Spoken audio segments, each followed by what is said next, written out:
First reading, Acts chapter 13 verse 13 to 25. Now when Paul and they that were with him had sailed from Paphos, they came to Perge in Pamphylia. And John departing from them, returned to Jerusalem. But they passing through Perge, came to Antioch in Pisidia, and entering into the synagogue on the Sabbath day, they sat down. And after the reading of the law and the prophets, the rulers of the synagogue sent to them, saying, Ye men, brethren, if you have any word of exhortation to make to the people, speak. Then Paul rising up, and with his hand bespeaking silence, said, Ye men of Israel, and you that fear God, give ear. The God of the people of Israel chose our fathers, and exalted the people when they were sojourners in the land of Egypt, and with an high arm brought them out from thence. And for the space of 40 years endured their manners in the desert. And destroying 7 nations in the land of Chanaan, divided their land among them, by lot.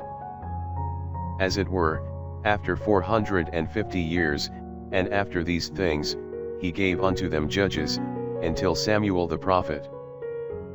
And after that they desired a king, and God gave them Saul the son of Cis, a man of the tribe of Benjamin, 40 years. And when he had removed him, he raised them up David to be king, to whom giving testimony, he said, I have found David, the son of Jesse, a man according to my own heart, who shall do all my wills.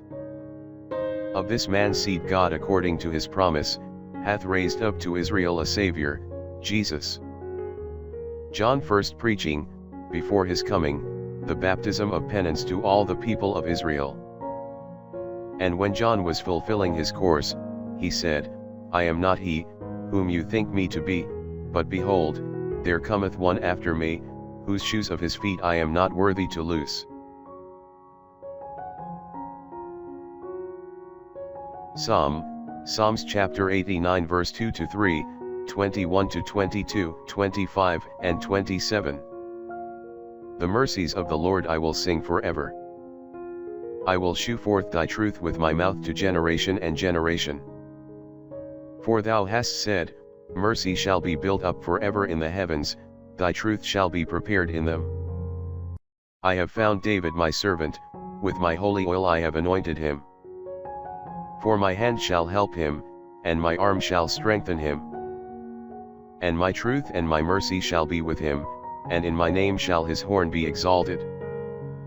He shall cry out to me, Thou art my Father, my God, and the support of my salvation. Gospel, John chapter 13 verse 16 to 20. Amen, amen I say to you, the servant is not greater than his Lord, neither is the apostle greater than he that sent him. If you know these things, you shall be blessed if you do them. I speak not of you all, I know whom I have chosen. But that the scripture may be fulfilled, he that eateth bread with me, shall lift up his heel against me. At present I tell you, before it come to pass, that when it shall come to pass, you may believe that I am he. Amen, amen I say to you, he that receiveth whomsoever I send, receiveth me, and he that receiveth me, receiveth him that sent me.